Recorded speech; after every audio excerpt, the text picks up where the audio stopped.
Hi guys, follow me on Instagram to never ever miss any of my crazy updates.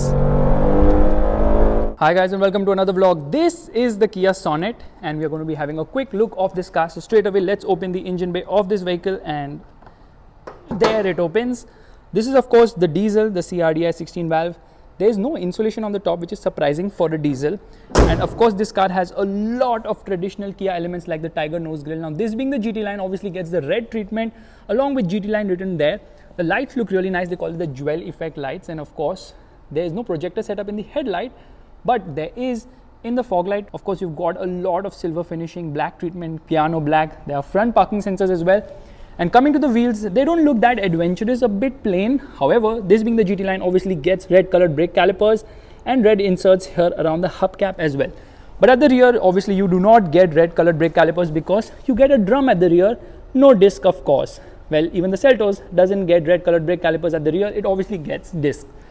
Now you see, you get this black cladding running all over the car, chrome door handles, blackened finished above the window actually, and you've got a roof rail as well. Roof rails are there, black color, rather piano black finish on the roof along with piano black finish on the shark fin antenna too. And these are not functional, the roof rails are not functional. You've got the red insert below as well. So lot of play with the colors, but the size is of course small because this is a sub 4 meter vehicle. This is actually Kia's version of the Hyundai Venue. Now that gloss black finish has been extended to the outside rear view mirrors as well, and there are indicators here as well. So overall design definitely looks nice, very imposing at the front. And this treatment specifically looks super awesome. There's the towing hook of the car. Let me show that to you again.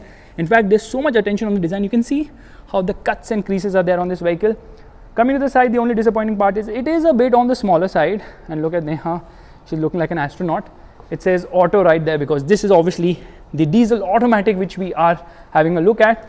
In fact, some of the elements are just overdone, like in this case on the side. But at the rear, it says GT line.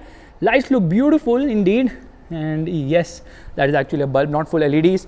There is this connecting light between the lights to give it between the tail lights to give it that wide look. And of course you've got the piano black finish here. This is the number plate holder. And where is exhaust? Well, there's this fake diffuser, fake exhaust on both the sides, and the actual exhaust happens to be, you can see the suspension of the car. The actual exhaust is right there. So yeah, I'm actually sitting down just to show you that. So as you can see, the design is really very nice. Let's open the boot, which actually opens from here. So here, this is the boot of the car. The boot is decent size, not that big, but then this is a compact SUV. There's a light placement here. There's a speaker because it gets a Bose sound system with 7 speakers, including a subwoofer too. The spare wheel isn't an alloy. In fact, the spare wheel is a smaller size, 195/65/15. So you can say cost cutting has been done there. But the rear seat, which obviously will recline with a touch of a button, actually touch of 2 buttons, you have to pull it from both the sides. That doesn't get the split treatment, so it just goes down in one piece. Let's quickly look at the tire size of this vehicle. So the tire size of this car happens to be 215/60/16s. Getting into the rear, space seems decent actually, not bad at all for a sub 4 meter compact SUV. There's decent sized door pockets at the rear as well. Bose sound system, so Bose is written right there, and red stitching is beautiful. In fact, GT line looks super awesome. Seat gets this nice contour along with good treatment too, but there is no center headrest, although the other headrests are adjustable, which is a good thing. There's a center armrest with twin cup holders too, isofix child seat mounts, not almost flat, no, not flat completely, little bit of a hump here, but then the cabin is not wide enough to seat 3 people. Window area is decent size. You've got this quarter glass as well. You've got a handle here, you've got a handle here as well along with the hook too. No height adjustable seat belt, and legroom seems decent. Knee room is also decent. It's not that great, and under thigh support is just about average, not the best. Headroom is okay. You can see the headroom. Well, it's fine. There's a light placement right here, and there are rear AC vents too. In fact, this is the smart air purifier, which for the first time also gets virus protection. I don't even know what that means. Meanwhile, there's storage space here. There's a USB charging socket here, and there's no scooped out seat back, but there is a magazine holder right there. So rear seat is decent, not the best. By far, I would say above average. The dashboard actually looks quite nice, very funky, very youthful as well. So Kia has kind of nailed it there. Now let's get inside. There's a request sensor on the driver's side. There's no request sensor on the co-driver's side, which is obviously something which the Hyundai Kia group does. These are the buttons for the power windows. These are the buttons to lock or unlock the car, and these are the buttons for the outside rear view mirrors. Meanwhile, to adjust them, obviously this is to adjust the seat, this is how you open the fuel lid, and you see there's this sort of a chrome treatment on the pedals. There's a dead pedal there, this is the fuse box, this is to open the hood of the car, this is the engine start button, this is the traction control button, and this is the parking sensor button. Headlight leveler is placed right there. Seats look nice at the front as well. It says GT Line, so your back will rub against GT Line and just feel so excited all the time.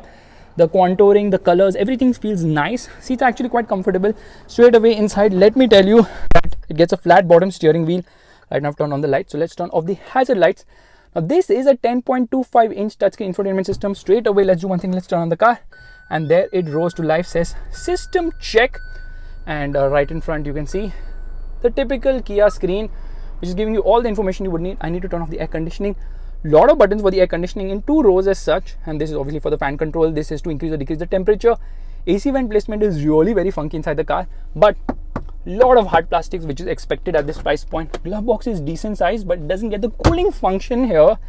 And there is a wireless charging pad here, and it has a cooling function too. That's right, the wireless charging pad has a cooling function because when you wirelessly charge, you obviously want to heat your phone up. Meanwhile, there's a 12-volt charging slot here along with 2 USBs. One obviously connects to the car for Apple CarPlay and Android Auto connectivity.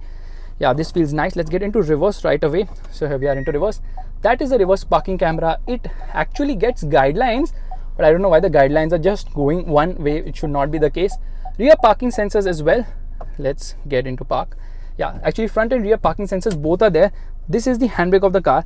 Ironically, it gets a regular handbrake, yet it has got 57 connected car features, including remote start even for the manual. That's kind of funky. See the design of the cup holders, which is pretty nicely done. In fact, there's a slot here to keep stuff as well, and there is space below the front center armrest too. Says Kia right there, which is nice. I think that is for the air purifier. It's decent sized, but it is deep but not really wide as such. Okay, so in terms of storage, there's not much to complain about because there's plenty of storage space inside this car, and of course the gear lever feels nice to hold too. So let's just put the steering straight for a moment. You've got audio controls on the steering wheel. Now everything feels very similar to what we've seen in the Seltos. The steering wheel is adjustable only for height, it's not adjustable for reach, and the instrument cluster looks super duper awesome. On the left, we've got a tachometer. On the right, we've got a fuel meter along with a temperature meter, and we've got a speedometer, which is occupying a lot of space, and there's a multi-information display in the center as well. And these are obviously the controls for the cruise control. These are the controls for the audio system. This is to pick up a call. And of course, this star is basically, I think, for the driver rear view monitor. You can set that as well. So if you press this driver rear view monitor, okay, no, this is actually for the drive mode. This is for the driver rear view monitor.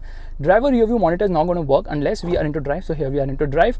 Press this, and there, that is the driver rear view monitor, which is actually a nice thing. Really lovely, good to operate.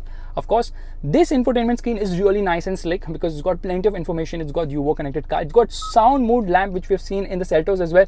Party time, here you're traveling, everything of which you've seen in the Seltos, that is also there in this car, which is really nice and funky because it works really well. It works brilliantly well. I absolutely love this system, and obviously you can choose what you want and how you want it. Android Auto, Apple CarPlay, Smart, Pure, Air Purify, which I already told you about. It's got a perfume in it as well. We're just going to turn it off. That's turned off for a moment.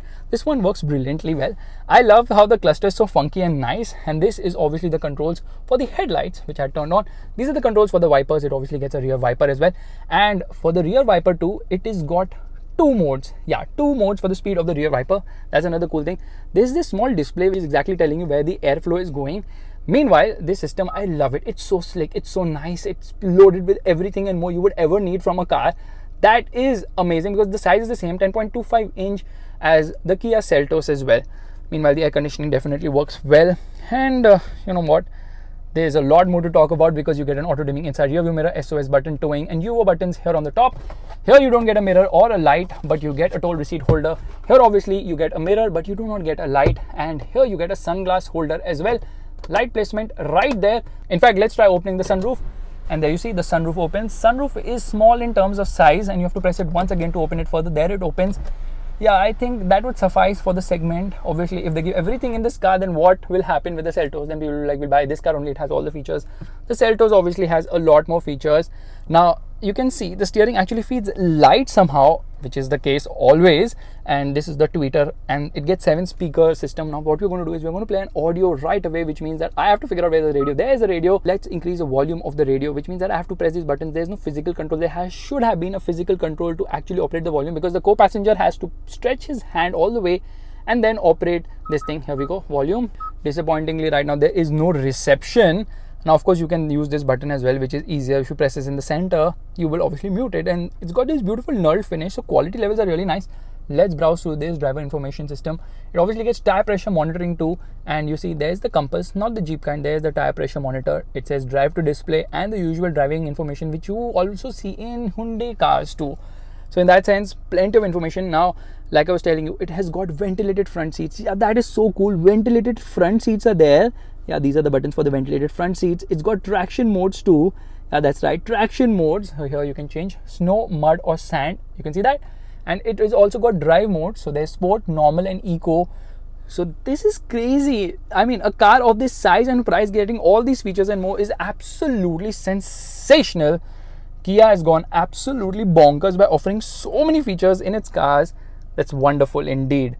Meanwhile, there's good amount of headroom, there's good amount of thigh support here as well, and overall quality of the cabin feels nice, other than the fact that it has got some hard plastics which are a bit of an irk. But I love this panel, you know, it reminds me of the Mercedes S-Class or the GT63, which I'm already driving right now, so I know how it's so similar and inspired from where. You see this red stitching is also beautifully done. So in terms of quality, in terms of features, in terms of, you know, the feel-good factor of this car, this one is loaded with a ton of information they have turned off the car at the moment. And they've, you know, really tried to attract the youth by having a lot of these buttons and controls which are actually ergonomically quite sound as well. So in terms of features, Kia has given this car a ton of it, and not much to complain about. Build quality is also very nice indeed. So there you see it, guys. This is the Kia Sonet. It's going to be launched, I think, later this month or so, and it's going to be available with variety of engines, 1.5 liter diesel, both with manual and automatic. There's going to be the 1 liter turbo, which is going to get the DCT manual, as well as the IMT, and of course the 1.2 liter petrol, which is going to get a manual gearbox. And the pricing is going to be around Venue levels, maybe slightly more depending on the variant, because diesel automatic is not available in the Venue, which is going to be coming with the Sonet. And what do you think? It's going to beat the Venue or not in terms of sales? But it is a very promising car indeed. And that's all from this vlog. If you liked it, make sure to give it a thumbs up. That's the like button, and also subscribe to the channel.